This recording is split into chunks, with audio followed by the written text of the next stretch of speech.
வணக்கம் ஃப்ரெண்ட்ஸ். நம்ம வீட்டில் நிறைய பேருக்கு சுண்டைக்காய் பிடிக்காது தெரியுமா? இது கசப்பாக இருக்குன்னு சொல்லி சாப்பிடவே மாட்டாங்க. நம்ம வீட்டில் என்ன நடக்கும் தெரியுமா? அம்மா சுண்டைக்காய் காரக்குழம்பு பண்ணிட்டேன்டா வாங்க சாப்பிட்லான்னு சொல்லுவாங்க. ஆனால் நம்ம வீட்டில் இருக்க குட்டீஸோ தம்பி அண்ணனோ என்ன சொல்லுவாங்க? அம்மா நான் இன்னைக்கு ஃபாஸ்டிங்கில் இருக்கேன், விரதத்தில் இருக்கேன்னு சொல்லுவாங்க. ஃபாஸ்டிங்கா? நேற்று நைட்டு 11 மணிக்கு பிஸ்கெட் பாக்கெட்டை முழுசாக சாப்பிட்டேடான்னு குரல் வரும் அம்மா கிட்டேருந்து. அப்படி தானே? ஆனால் உண்மை ஒன்று சொல்லட்டா, இந்த சின்ன சுண்டைக்காயில் இருக்கிற ஹெல்த் பெனிஃபிட்ஸ் ரொம்ப அதிகம். அதுவும் ஒரு சூப்பரான சுண்டைக்காய் காரக்குழம்பு பண்ணி சாப்பிட்டீங்கன்னா ஒரு பிளேட் சாதம் கூட எக்ஸ்ட்ரா சாப்பிடுவாங்க. இப்போ சுண்டைக்காயில் என்னென்ன நன்மை இருக்குன்னு பார்க்கலாமா? முதல்ல உங்களுக்கு பசி இல்லாமல் இருக்குதா அப்படின்னா சுண்டைக்காய் ரொம்ப ஹெல்ப் பண்ணும். இது டைஜஸ்டிவ் சிஸ்டமை ஸ்ட்ராங் ஆகும். அடுத்தது வயிற்று பிரச்சனை, குடல் பிரச்சனை இருக்குதுன்னா இந்த சுண்டைக்காய் ரொம்பவே நல்லது. இன்னொரு இம்பார்ட்டன்ட் பெனிஃபிட்ஸ் என்னென்னா இது பிளட்டை க்ளீன் பண்ணுங்க. அது மட்டும் இல்லாமல் சுகர் பேஷண்ட்ஸ்க்கு இது ரொம்பவே நல்ல காய்கறி.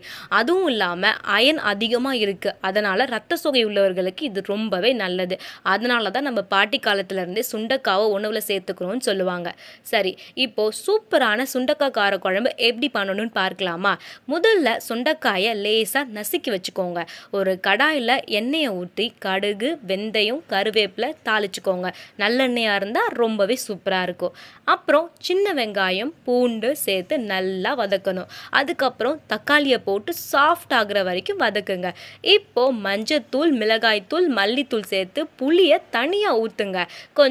கொஞ்சம் கொதிக்க ஆரம்பித்ததும் சுண்டைக்காயை சேர்த்து 10 நிமிஷம் நல்லா சுண்ட விடுங்க. அதுக்கப்புறம் என்ன தெரியுமா? எண்ணெய் மேலே மிதக்க ஆரம்பித்ததும் சூப்பரான சுண்டைக்காய் காரக்குழம்பு ரெடி. ஒரு ஸ்மால் டிப் சொல்கிறேன். சுண்டைக்காயை லேசாக க்ரஷ் பண்ணி போட்டிங்கன்னா கசப்பு குறைவாக தெரியும். கொஞ்சம் வெல்லம் சேர்த்தா டேஸ்ட் இன்னும் சூப்பராக இருக்கும். இந்த குழம்பை நெக்ஸ்ட் டே வச்சு சாப்பிட்டிங்கன்னா இன்னும் ருசியாக இருக்குங்க. சரி ஃப்ரெண்ட்ஸ், இந்த சுண்டைக்காய் காரக்குழம்பு ரெசிபி உங்களுக்கு பிடிச்சிருந்தா ஒரு லைக் போடுங்க. உங்கள் ஃப்ரெண்ட்ஸ் கிட்ட இதை ஷேர் பண்ணிவிடுங்க. இன்னும் இந்த மாதிரி ஹெல்த் ப்ளஸ் ரெசிபி வீடியோஸ் பார்க்கணுன்னா நம்ம சேனலை சப்ஸ்கிரைப் பண்ண மறக்காதீங்க. நன்றி நண்பர்களே.